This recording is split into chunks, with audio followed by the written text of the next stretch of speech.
Good morning प्यारे विद्यार्थियों, online class में आपका स्वागत है।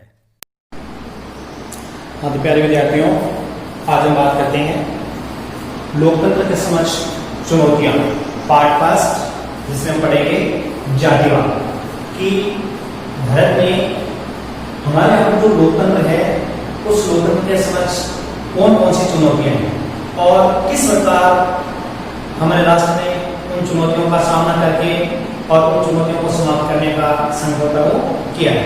तो सबसे पहले जो चुनौती है वो हम बात करते हैं जातिवाद की, कि हमारे लोकतंत्र के समक्ष सबसे बड़ी जो चुनौती है वो है जातिवाद। और जातिवाद है वो हमारे लोकतंत्र में किस प्रकार प्रभावित करती है और इस जातिवाद को समाप्त करने के लिए हमारे यहाँ पर कौन कौन से उपाय सुझाए गए। तो सबसे पहले हम बात करेंगे कि जातिवाद का अर्थ क्या है। तो जो जातिवाद है उससे हम कैसे मानते हैं कि जातिवाद क्या चीज है। तो सबसे पहले हम बात करते हैं जातिवाद का अर्थ। तो देखो, जातिवाद एक वर्ग पूर्णतः आनुवंशिकता पर आधारित होता है। यानी जातिवाद है ये एक वर्ग है जो पूर्ण रूप से आनुवंशिकता पर आधारित है, तो उसे हम जाति कह सकते हैं। और जाति का एक ऐसा सामाजिक समूह होता है जो एक दूसरे से अपने को अलग मानता है, जिसकी अपनी अपनी विशेषता होती है और अपनी परिधि में ही वैवाहिक संबंध स्थापित करता है, जिनका कोई परंपरागत व्यवसाय होता है। इसके साथ साथ जैसे जयप्रकाश नारायण के अनुसार कि जाति एक महत्वपूर्ण दल है। यानी आप समझेंगे कि जाति क्या है, एक वर्ग पूर्ण आनुवंशिकता पर आधारित, जिसे हम क्या कहते हैं, जाति कहते हैं। आप XYZ किसी भी जाति को ले लो जो एक आनुवंशिकता पर आधारित है, उसी को हम क्या कहते हैं, जाति कहते हैं। लेकिन जातिवाद क्या है, एक सामाजिक समूह जो एक दूसरे को अपने से क्या मानता है, अलग मानता है। अपने उसकी अपनी विशेषता है, वो चाहे रीति रिवाज हो, प्रथा हो या अन्य प्रकार से क्यों न हो। जाति संगठन सरकारी निर्णय को प्रभावित करता है। यानी देखो, जाति कई प्रकार से राजनीति में अपनी भूमिका अदा करती है, ठीक है ना। और जो जाति है वो सरकार की निर्णय प्रक्रिया को भी क्या करती है, प्रभावित करती है। जैसे कैसे प्रभावित करती है, प्रत्याशियों का चयन करने में, इसके साथ साथ मतदान के समय में, मंत्रिमंडल में भागीदारी के समय में। और इसके साथ साथ अगर हम बात करें तो जातीय संगठन दबाव समूह के रूप में कार्य करते हैं। दबाव समूह का मतलब होता है एक जाति विशेष का संगठन जो सरकार के किसी भी निर्णय को प्रभावित करने में सक्षम होती है। जैसे आपको उदाहरण छोटा सा गुर्जर आंदोलन का उदाहरण आपने सुना होगा। तो गुर्जर एक जाति समुदाय है जिसने आरक्षण के लिए इतनी बड़ी संख्या में इकट्ठे होकर के और सरकार पर दबाव डाला और अपने लिए SC से अलग से 5% का आरक्षण वो मांगी और सरकार ने उनको अलग से आरक्षण भी देना था। ये होता दबाव समूह कि किसी भी निर्णय प्रक्रिया को प्रभावित करने के लिए एक जाति विशेष के लोग बड़ी मात्रा में इकट्ठे होकर के और उन पर दबाव डालना। इसके साथ साथ अगर बात करें तो जातिवाद लोगों में एकता एवं समूहता की भावना पैदा करती है, साथ साथ लोगों में राजनीतिक जागृति पैदा करती है और खान पान, वेशभूषा, रहन सहन आदि में भी समानता की भावना पैदा करती है। तो ये जो जातिवाद है, जाति का अर्थ हो गया कि ये आनुवंशिकता पर आधारित एक वर्ग। अगर हम अर्थ में लिखेंगे तो आनुवंशिकता पर आधारित एक वर्ग, जिसे हम क्या कहते हैं, जाति कहते हैं। और इसी के आधार पर सामाजिक समूह जिसमें अपने अलग अलग विशेषताएं होती है, अपने रीति रिवाज, अपनी प्रथाएं होती है और जो विभिन्न आनुवंशिक एक ही आनुवंशिकता के लिए एक ही जो समूह में इकट्ठे होते हैं उसे हम कहते हैं जातिवाद, जो सरकार की निर्णय प्रक्रिया को भी क्या करता है, प्रभावित करता है। तो हम देखते हैं कि जाति भारतीय राजनीति में जाति की क्या भूमिका होती है। देखो, भारतीय राजनीति में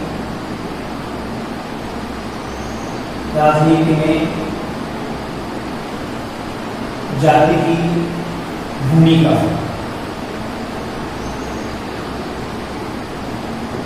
भारतीय राजनीति में जाति की भूमिका देखो किस प्रकार है, प्रभावित करती है। सबसे पहले बात करते हैं निर्णय प्रक्रिया में। अभी मैंने आपको बताया था निर्णय प्रक्रिया में जातिवाद की भूमिका,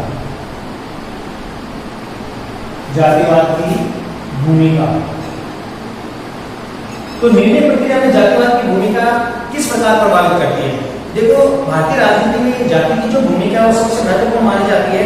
जैसे जयप्रकाश नारायण ने क्या लिखा है कि जाति भारत में एक अत्यधिक महत्वपूर्ण दल है।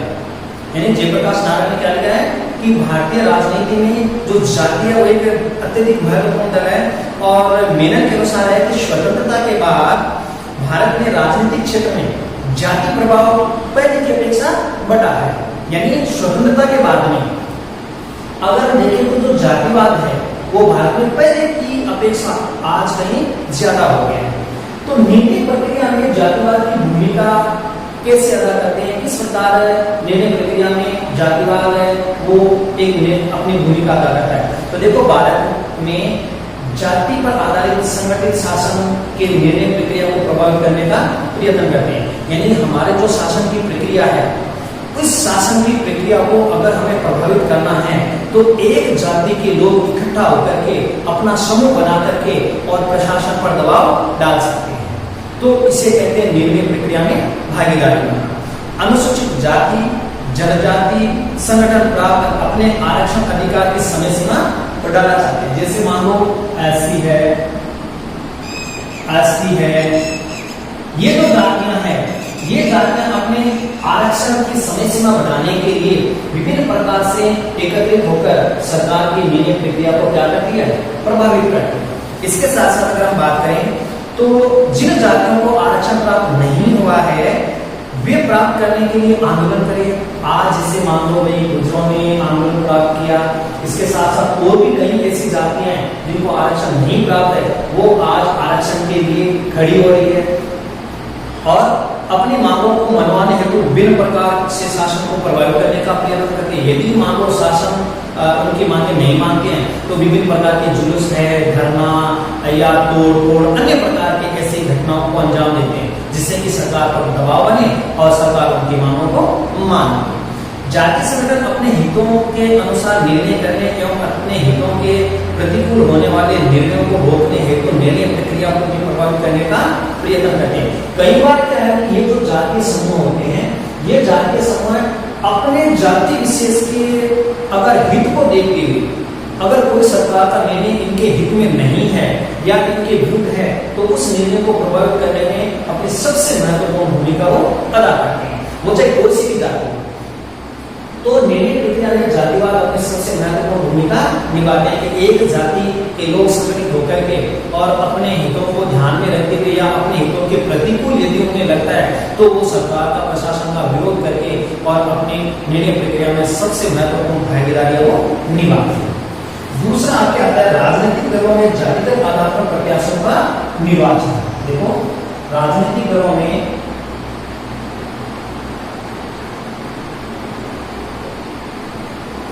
राजनीतिक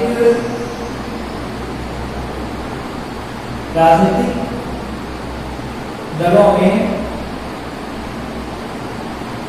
जातिवाद के आधार पर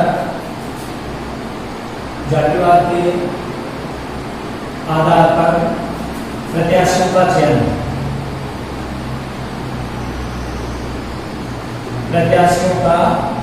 चयन यानी राजनीतिक जो दल है, चाहे वो क्षेत्रीय दल हो या विभिन्न प्रकार की राजनीतिक पार्टियां क्यों न हो, उनमें जो प्रत्याशियों का चयन किया जाता है वो भी आजकल जातिवाद के आधार पर ही किया जाता है। अगर बात करें तो देखो, राजनीतिक दल अपने प्रत्याशियों का चयन करते समय जातिवाद के आधार को ध्यान में रखकर और निर्णय करता है कि भाई इस जाति के लोग सबसे ज्यादा वो कहां पर हैं, ठीक है ना, कौन सी जाति के लोग सबसे ज्यादा कहां पर है।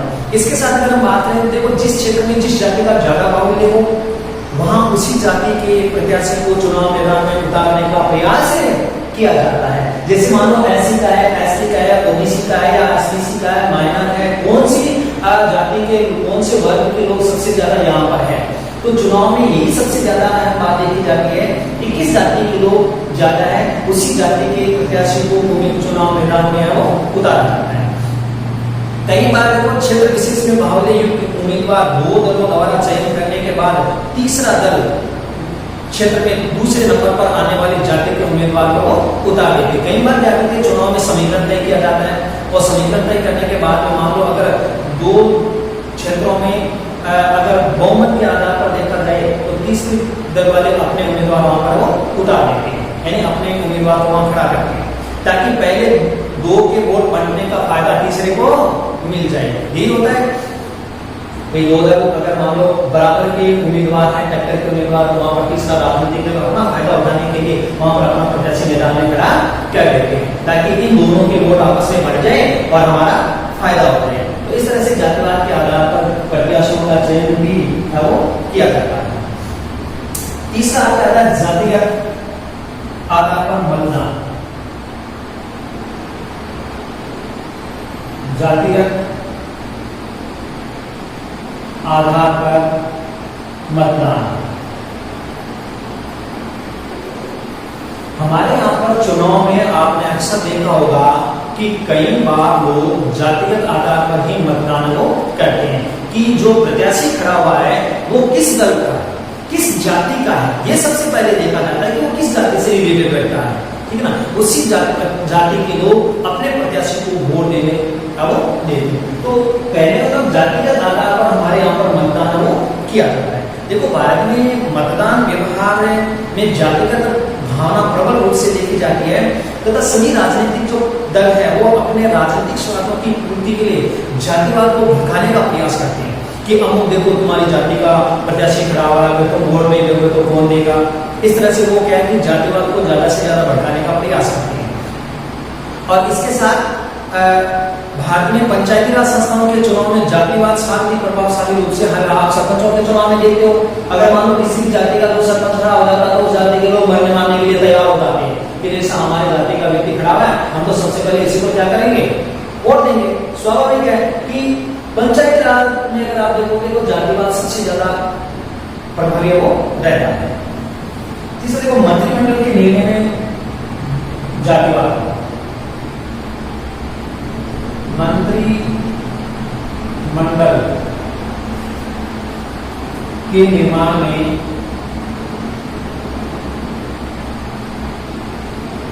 में जातिगत प्रतिनिधित्व, जातिगत प्रतिनिधित्व।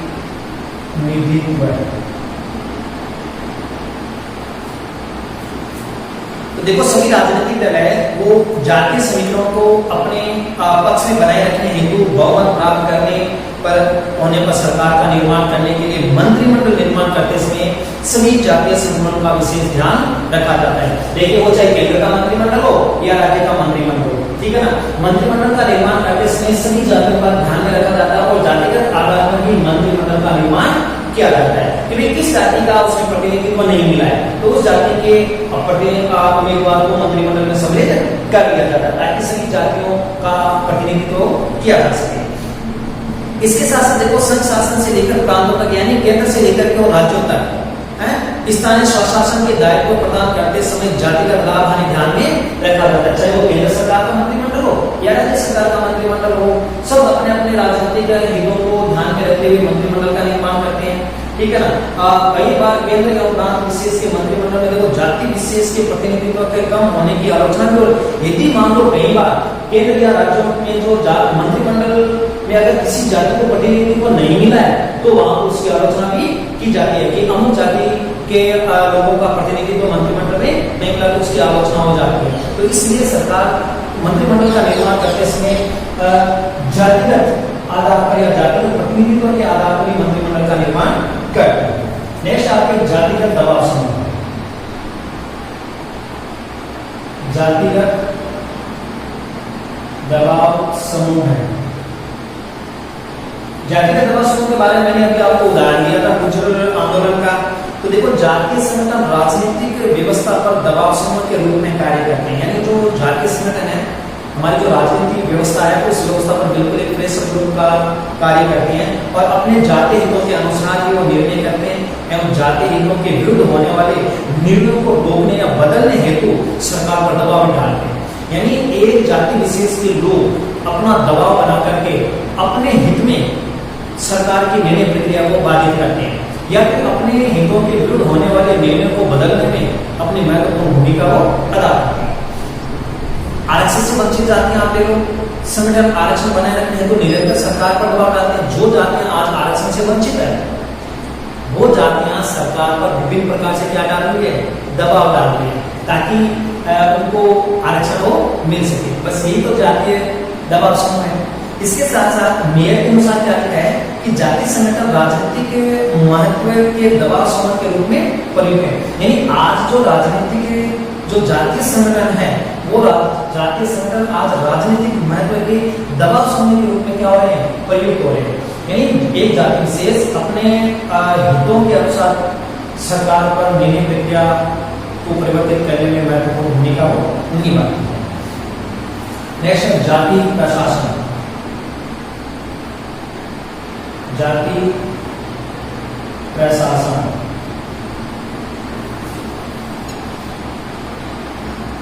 जाति एवं प्रशासन। देखो जाति और प्रशासन का क्या समन्वय है। तो देखो भारत में प्रतिनिधि जो संस्थाएं हैं उनमें के अलावा प्रशासन में भी जातिगत आरक्षण की व्यवस्था की गई है। यानी हमारे यहाँ पर जो राजनीतिक व्यवस्था है उस राजनीतिक व्यवस्था के अलावा अगर आप जैसे सरकारी दफ्तरों में तो प्रशासनिक व्यवस्था देखते हो उसमें भी आपको जातिगत आधार पर आरक्षण की व्यवस्था वो की गई है। कैसे कि SC, ST और अन्य पिछड़ा वर्ग, ठीक है, उनको भी 27% आरक्षण वो दिया गया। यानी अनुसूचित जाति और जनजाति के अलावा जो अन्य पिछड़ा वर्ग जिसे हम OBC वर्ग कहते हैं इसको 27% आरक्षण दिया गया है। और माना जाता है कि भारत में जो स्थानीय स्तर के प्रशासनिक अधिकारी जो निर्णय करते समय क्षेत्र के प्रधान एवं संघ जातियों के नेताओं से क्या होते हैं, प्रभावित होते हैं। यानी पंचायती राज संस्थाओं के अंतर्गत अगर मान लो कोई भी प्रशासनिक अधिकारी निर्णय लेता है तो वह क्षेत्र विशेष के जो नेता होते हैं उभरे हुए उन नेताओं से निश्चित रूप से क्या होते हैं, प्रभावित होते हैं। अब क्षेत्र विशेष के नेताओं का मतलब क्या, जैसे ग्राम पंचायत में आपके सरपंच होता है, पंचायत समिति में प्रधान होता है, जिला परिषद में जो जिला प्रमुख होता है या जो विधानसभा क्षेत्र में जो विधायक हैं, तो जहां जहां ये राजनीतिक प्रति के पदाधिकारी हैं तो उस प्रकार से प्रशासन जो पदाधिकारी है वो अपने सरकारी निर्णय लेते समय इन राजनीतिक व्यवस्था के प्रतिनिधियों से प्रभावित हो जाते हैं। तो बस यही तो है जाति और प्रशासन। यानी एक तरफ जाति का ध्यान रखते हुए प्रशासन है वो जातिवाद से क्या होता है, प्रभावित हो जाता है। ये हमारे यहाँ पर ये सबसे बड़ी समस्या आ जाती है कि जातिवाद पर है और निर्णय वो बदल कर जाते हैं और जाति के आधार पर ही आरक्षण की क्या की जाती है, मांग की जाती है। इसके साथ साथ बता दें जैसे हरियाणा है, राजस्थान, गुजरात के विभिन्न जाति संगठन जाति के आधार पर आज क्या करें, आरक्षण की मांग करें। नेक्स्ट आते हैं राज्य राजनीति में जाति की भूमिका। देखो राज्यों की राजनीति में, राज्य राजनीति में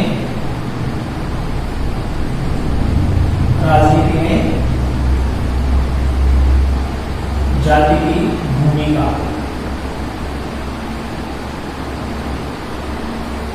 तो राज्यों की राजनीति में जाति की भूमिका किस प्रकार देखो प्रभावित होती है।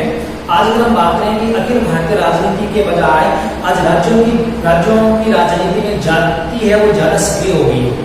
और जैसे बिहार है, उत्तर प्रदेश है, तमिलनाडु, केरल है, आंध्र प्रदेश, राजस्थान, यहाँ की जो राजनीति है इसका विश्लेषण बिना जातिगत आधार पर वो नहीं किया जा सकता है। उत्तर प्रदेश और बिहार में तो जातिगत राजनीति की मिसाल बन चुकी है। आप यूपी और बिहार में देखें, यूपी और बिहार में तो जाति आज बिल्कुल राजनीति की एक मिसाल बन गई। कहने का मतलब कि राज्यों के अंतर्गत हम बिना जाति की भूमिका के आधार पर हम राजनीति का विश्लेषण नहीं कर सकते हैं। राज्यों की राजनीति का भी विश्लेषण वो नहीं किया जा सकता है। नेक्स्ट आपके चुनाव प्रचार में जाति का सहारा। देखो चुनाव प्रचार में जाति का सहारा।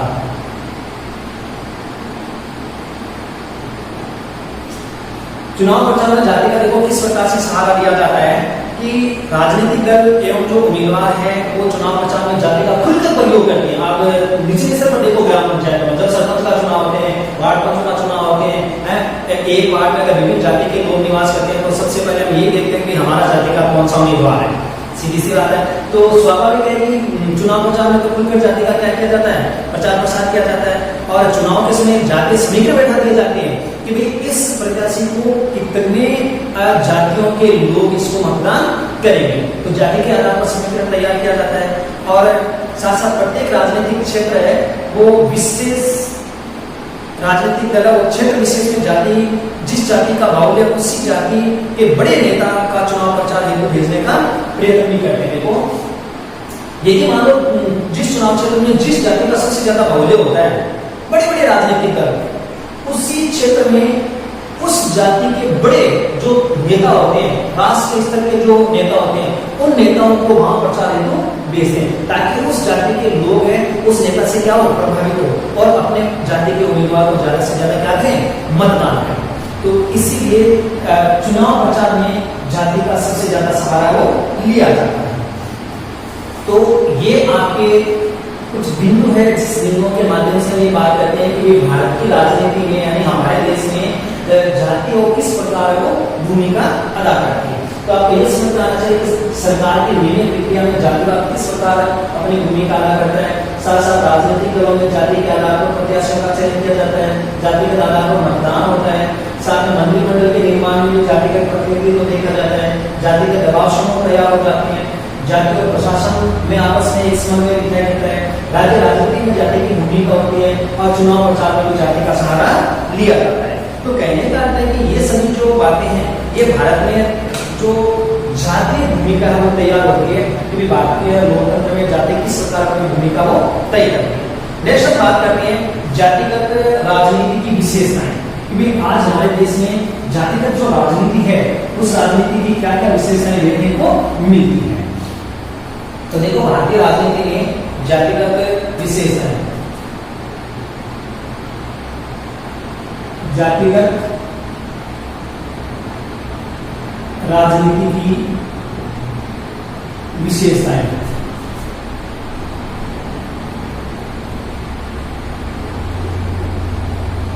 कि हमारे देश में जो जातिगत राजनीति है उस जातिगत राजनीति की क्या क्या विशेषताएं देखने को मिलती है। तो देखो जातिगत विशेषताएं देखने को ये है कि सबसे पहले अगर हम बात करें तो जातीय संघों अथवा संगठनों ने जातिगत राजनीतिक महत्वाकांक्षा को बढ़ाया। सबसे पहले जातिगत राजनीतिक महत्वाकांक्षा को बढ़ाना, जातिगत राजनीतिक महत्वाकांक्षा को बढ़ाना।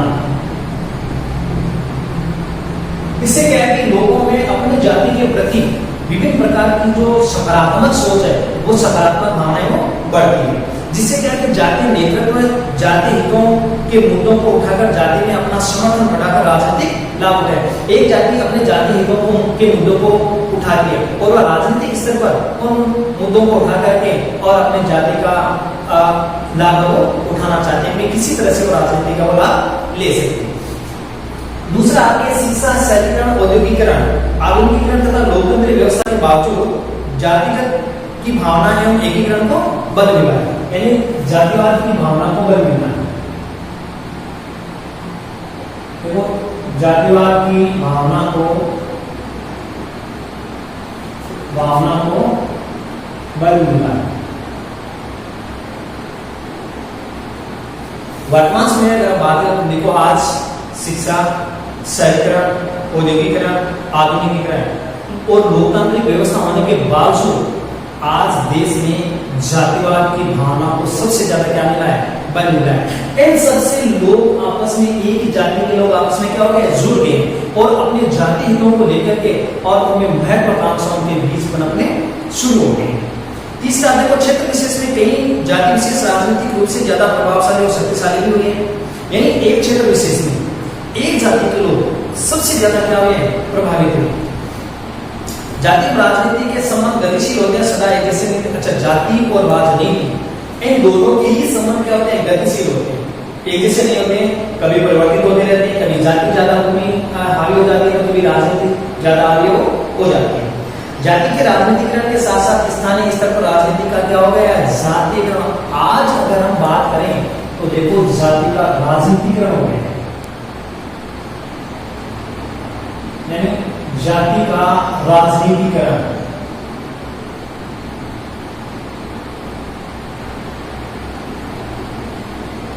यानी जाति का क्या होना, राजनीतिकरण हो गया। आज आप देखो कि जाति तो केवल एक आनुवंशिक समूह होता है, लेकिन धीरे धीरे वो एक समाज से आगे बढ़ते बढ़ते बढ़ते बढ़ते वो क्या हो जाते हैं, फैल जाते हैं। उसका रहन सहन, खान पान, आचार विचार बड़ी संख्या में हजारों लोगों का एक साथ देखा हो जाता है। और ये क्या है, उसका राजनीतिकरण। क्यों? क्योंकि उन सभी लोगों की सोच एक जैसी हो गई है, उन सभी लोगों के विचार एक जैसे हो गए, ठीक है ना। इसी तरह से वो सभी एक जैसे होने के कारण ही आज उसे क्या कहते हैं, राजनीतिकरण कहते हैं। तो देखो, जातिगत राजनीति की जो विशेषताएं हैं वो लगभग दो प्रकार से, एक सकारात्मक और दूसरी नकारात्मक। तो पहले हम बात करते हैं सकारात्मक।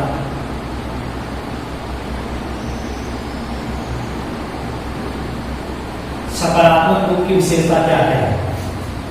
तो देखो, सकारात्मक प्रभाव कैसे पड़ता है जाति का। इससे क्या, देखो जातिवाद ने राजनीति पर सकारात्मक प्रभाव भी डाले हैं। और सकारात्मक प्रभाव कौन कौन से हैं? तो भारतीय राजनीति की जाति के निम्न सकारात्मक प्रभाव देखने को मिलते हैं। सबसे पहले क्या है कि जातिवाद ने लोगों को एक सूत्र में बांधा है। नंबर 1, जातिवाद ने लोगों को एक सूत्र में बांध दिया, एक सूत्र में बांधा है। अगर देखो, एक जाति विशेष के लोग एक सूत्र में बन गए, कैसे? तो देखो, जाति और राजनीति के संबंध में लोगों को एक सूत्र में बांधने का काम किया। और दूर दूर रहने वाले जो जाति के लोग हैं वो जाति पंचायतों में एक दूसरे के संपर्क में आ गए और विकसित संचार की तकनीक के कारण एक दूसरे से संपर्क बने। आप देखो, सोशल मीडिया के कारण ज्यादातर लोग अपने अपने संगठनों के माध्यम से वो जुड़ गए हैं। तो ये सबसे पहली बात आती है कि जातिवाद ने लोगों को एक सूत्र में बांधने का कार्य किया। दूसरा आपके कि भी एक राजनीतिक सक्रियता पैदा होती है जातिवाद से, राजनीतिक सक्रियता पैदा होना, सक्रियता पैदा होना, राजनीतिक सक्रियता पैदा होना। कारण क्या है कि अच्छा, जाति में अपना दबदबा और अपने हितों की रक्षा के लिए राजनीति में सक्रिय होने लगे लोग। आज लोग जाति में अपना प्रभाव बढ़ाने के लिए सक्रिय रूप से भाग लेने लगे, सामाजिक सेवा का कार्य करने लगे। और जातीय संगठनों में सक्रिय लोग राजनीति में भी क्या हो जाते हैं, सक्रिय। यानी जो जातीय संगठन के में जो लोग हैं वो जाति के आधार पर अपने अपने राजनीति के आधार पर अपने अपने जाति में भी क्या हो जाते हैं, सक्रिय हो जाते हैं। तो कहने का अर्थ है कि राजनीति के द्वारा ही लोग जातिवाद में अपनी भूमिका निभाते हैं और अपने राजनीतिक दलों के गठजोड़ को क्या करते हैं, सक्रिय करते हैं। तीसरी आपके देखो, जातीय सक्रियता के कारण उन समाज में उन जातियों का महत्व बढ़ा जो पहले बिल्कुल राजनीतिक, सामाजिक, धार्मिक, आर्थिक रूप से क्या थी, शक्तिविहीन थी। यानी जातियों को और ज्यादा संबल मिलना। इसके साथ साथ उन्होंने प्रजातंत्र में अपनी संख्या पर भी बल दिया। ऐसी जातियों में की राजनीतिक जागरूकता बढ़ी है जो उनकी सहभागिता, शासन में भी उनकी सहभागिता बढ़ी है। 3 नंबर, पिछड़ी जातियों को सक्रियता मिलना।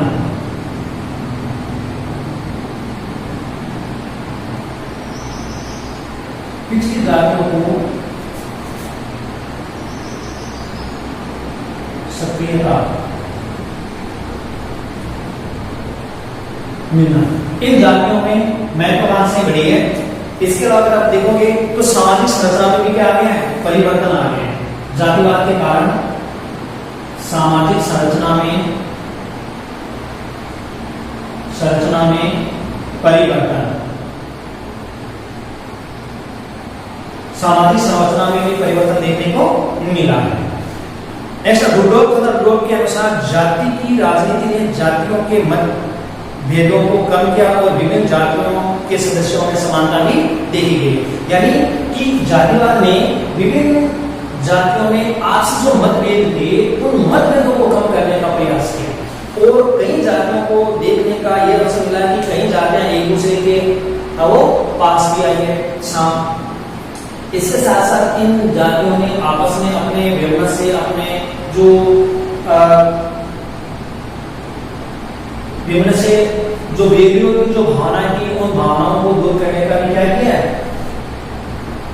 प्रयास किया है। तो कहने का ये इस जातिवाद से सकारात्मक प्रभाव भी देखने को मिला है कि भी जातिवाद ने लोगों को एक सूत्र में बांधने का कार्य किया, राजनीतिक सक्रियता पैदा की है, पिछड़ी जातियों में सक्रियता की है और सामाजिक संरचना में भी परिवर्तन देखने को मिला है कि एक जाति के लोग दूसरी जाति के लोगों से अपना संपर्क बढ़ाने में, संबंध बढ़ाने में, तालमेल बढ़ाने में अपने सक्रिय भूमिका वो निभाई।